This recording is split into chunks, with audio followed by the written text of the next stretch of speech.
Hello and welcome. You're watching the front page, and to discuss the newspapers this morning with me is Dr. Prem Singh.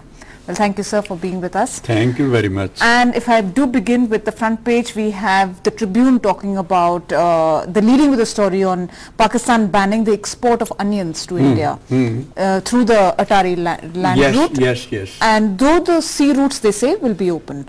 And the Pakistan government is facing a crunch in their own country with onions, and they say if we start exporting, then our prices are going to shoot up to rupees 100. True.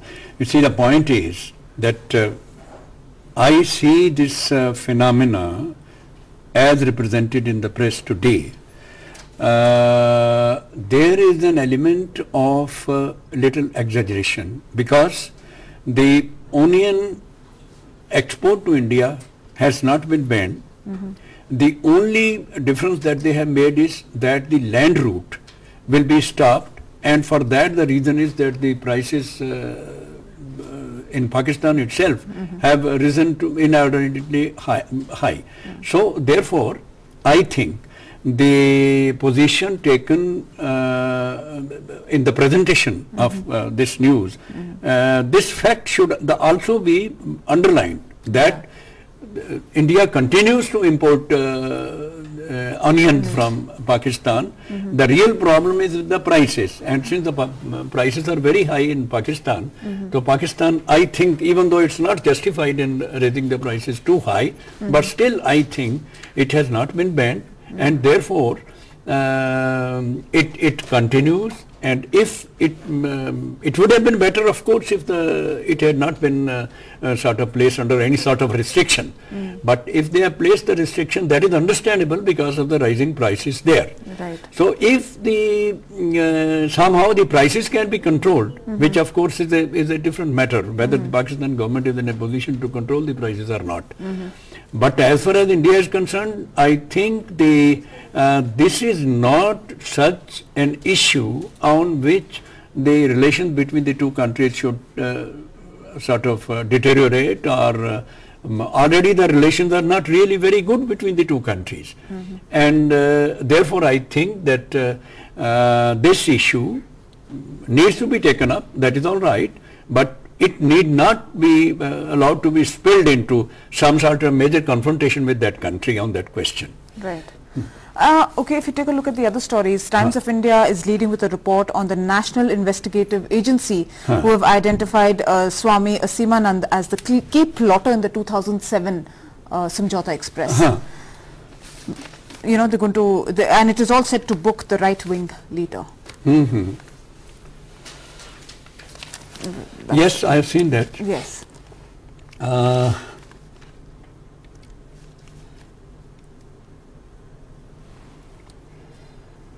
You see, actually, this has been pointed out in the story that NIA's investigation into the Samjhauta attack may give Pakistan a handle to embarrass India. That is true.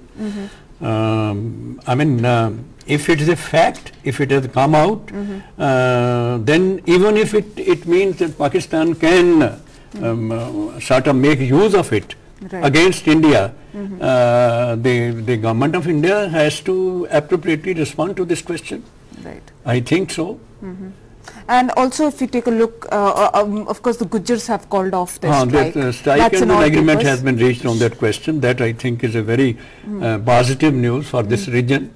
And I think if maybe some editorial comment will come on it, but if it doesn't come, then the presentation is quite okay, and the demand has been met, and it's very good. After a lot of agitation. Yes, of course, a lot of agitation. And they get their 5% quota. Enough of trouble caused to the public. Yes. That is true. That every agitation causes the trouble. That is true. Yeah. But then it is for the concerned authorities to take measures so that the situation does not go to the extent of creating this type of problems.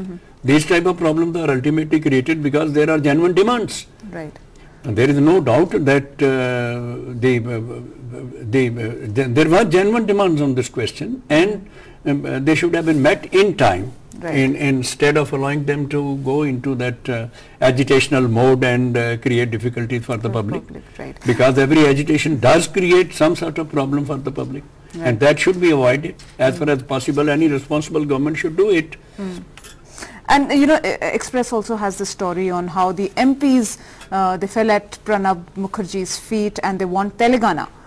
So today they're going to have this meeting. Today this meeting is going to be held. You see, the point is that if the government concedes the demand of formation of Telangana, then a certain section of Telangana society will go into agitation. Certain political leaders will go into an agitation against the formation. And if it is not formed, then those sections which are demanding this, they will go for an agitation. Either way, it entirely depends, I think, how the government of India tackles this, the report on this question. But if they do not effectively intervene and if they do not try to reconcile those, it's ultimately the loss of the Congress party therein. That state. Now, in a state where the Congress party is quite strong, Congress party is holding power. In that state, if the government cannot reconcile these contending things, then ultimately the Congress has to suffer as a result of this. Right. And if you take a look at the region, of course, even our headline news is that Chandigarh is colder than Srinagar. True. You know, the minimum temperature is big news for many years. Yeah. It's been yesterday was the coldest day. Yes. And our maximum temperature was 7.4. Right. You know, you can imagine minimum being low, but our maximum was at 7.4. Right. So that is even lower than Srinagar. So that has been, is it the weather change or do we always see this kind of weather and every winter we say, oh, it's cold? That is true, but this time this has gone beyond expectations, as a matter of fact, and of course the people are managing to face it, and it may last for another probably 2 weeks or so. That is the problem. And of course the Tribune, they have played the story on Punjab DC's meeting the Deputy Chief Minister Sukhbir Singh Badal. Here they want 10 lakhs to be given to them every year to meet the VIPs. They're saying that, you know, we don't even have enough money to give them samosa and chai. So they would like some more money, and they've expressed their helplessness in implementing governance reforms because they don't have the powers, the adequate powers. This is... I would again say that this is another of the genuine issue they have raised, and I think the government, the Deputy Chief Minister has to take measures for meeting this demand, and of course they have put it in a very interesting way that chai samosa bhi hum nahi de sakte. So that is what actually needs to be done by the government. Right. I think so. And actually they do not have enough powers to govern their districts, because that's another one of their demands, that we don't have adequate power. I don't, it's not very much clarified what exactly powers they are demanding. Right. What powers they don't have. That I think the DCs have quite a great deal of powers. Yeah. No? Yeah. All right, and then we have, you know, HT has this anchor piece where they're talking about how women are going to rule Himachal villages now, yes, because 60% of election result. Yes, that is a good news. That is the good news, and it suggests that the people in Himachal Pradesh, women to rule Himachal villages. If I think it will be for the better. Because if women are coming in the forefront, they will be, I even would say that they will be more considerate as compared to men. If they are coming in the panchayats, it's very good. And this also shows that here is an area, here is that part of the country which was comparatively backward for over a long time. And if now the Panchayati Raj institutions are going to be dominated by women, this I think is a good development.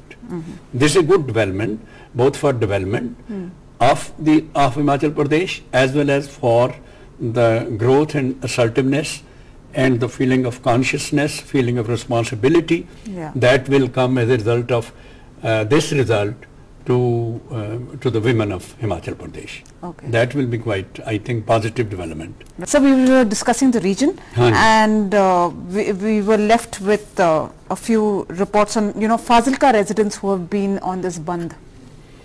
because they've been their demand is that they want district status for Fazilka. In fact, Pathankot and Batala have similar demands. I think this is, though I am not, I should say, I will not be considering this as a most important element in the matter of development of a particular area. But still, since the people are raising this demand, this means that there is sufficient backing for making Fazilka and these places, Pathankot and Batala, these places as districts. Of course, I think the main advantage of making tehsils into districts or certain subdivisions into districts, the main advantage is the accessibility. And because if the district headquarters lies at a close distance of few kilometers, then it is very easy for the concerned people to directly approach the Deputy Commissioner's office. And that always happens, because earlier when districts were not made into that, small areas or the subdivisions or the tehsils were not made into district, then people had difficulty because the areas were far flung. And they will not find it easy to approach to the Deputy Commissioner's office. But I think this is a demand which every genuine democrat and progressive person should support. And this is something which will enable the people to reach up to the office of the Deputy Commissioner for the meeting of their grievances. And this is true. But again, it will depend on how it works out. How it works out. Because ultimately, if the Deputy Commissioner is overburdened, then he will not be able to do justice. Again, the